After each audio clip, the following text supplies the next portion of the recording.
আজকে আমার দিয়েও তাড়াতাড়ি আমার ভাই আজকে ঘুম থেকে উঠেছিল তো ভোরবেলাটা করে, আর তাই ও আমার ফোনটা নিয়ে গিয়ে দেখো ভিডিওগুলো করেছিল। আমাদের এই জায়গাটা ভোরবেলা কত সুন্দর দেখতে লাগছে, দেখো সূর্যটা যখন উঠছে পূব দিকে আরো বেশি সুন্দর লাগছে। আর আজকে ছিল রবিবার, আমি সকালবেলা এইখানে বসে দেখো আনাজ কাটছি। আনাজ বলতে এখানে পেঁয়াজ কপি এইগুলো কাটছিলাম, কারণ আজকে সকালবেলা টিফিনে আমি করবো চাউমিন। তো অনেকদিন আমি যতদিন এসেছি আমাদের বাড়িতে ততদিন বাবাইয়ের আর কি ভালো করে চাউমিন খাওয়া হয় না, তাই ও আমাকে ফোনেতে অনেকবার বলে।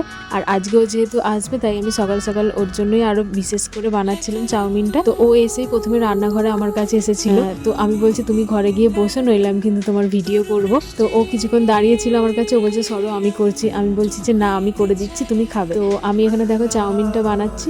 একদম আজকের চাউমিনটা হয়েছিল পুরো দোকানের মতন, যেমন দেখতে তেমনই খেতে হয়েছিল। আর চাউমিনটা গরম গরম ওর জন্য আমি বেড়ে নিয়ে গেলাম, নিয়ে গিয়ে এবার আমি ওকে বলছি নাও এবার খাও, তুমি দেখো খেয়ে বলো যে কেমন হয়েছে। তো ও প্রথমেই চাউমিনটা নিয়ে প্রথমে আমাকে বললো তুমি আগে টেস্ট করো দেখো কেমন হয়েছে। আমি খেলাম, তারপরে ও খাচ্ছিল। ও বললো তুমি আমার সাথেই খাও। আমি বললাম যে না আমাদের পরে রাখা আছে, আমরা খাবো, তুমি এটা খাও, এটা তোমার জন্য। ও খাবে কিন্তু লাস্টে ও ঠিক আমার জন্য রেখে দেবে, এটাও ওখানে থাকতেও করতো। তো এখানেও খাবার পরেও লাস্টে দেখো ভাগ করে আমার জন্য রেখে দিয়েছে, বলছে লাস্টে এটা তুমি খাও। আর আমার মুখটা দেখেও বলছে যে তোমার মুখটা এরকম লাগছে কেন, কারণ আমি কানের ফানের খুলে রেখেছিলাম বলে। ও বলছে একটা যেন মুখটা কিরকম একটা লাগছে খালি খালি টাইপের। আমি বলছি হ্যাঁ কানের গুলো আমি খুলে রেখেছি ওই জন্য। তারপরে খাওয়া দাওয়ার পরে ও এখানে এই যে বাড়ি চলে যাচ্ছে এখন। আর ও যখন এসেছিল সকালবেলা এই যে পালং শাক আর এই ধনেপাতা এনেছিল, এগুলো হচ্ছে আমাদের চাষের, মানে আমার শ্বশুর বাড়িতে উঠোনেতে চাষ করেছিল, ওইগুলোই এনেছিল। আর এখানে মা দেখো আজকে এখন পেঁয়াজ কাটছে, মানে আনাজ কাটছে দুপুরের রান্নার। আর আমি মাকে বসে একটু আলুগুলো ছাড়িয়ে দিচ্ছিলাম। তারপরে বেলার দিকটা করে এখানে আমি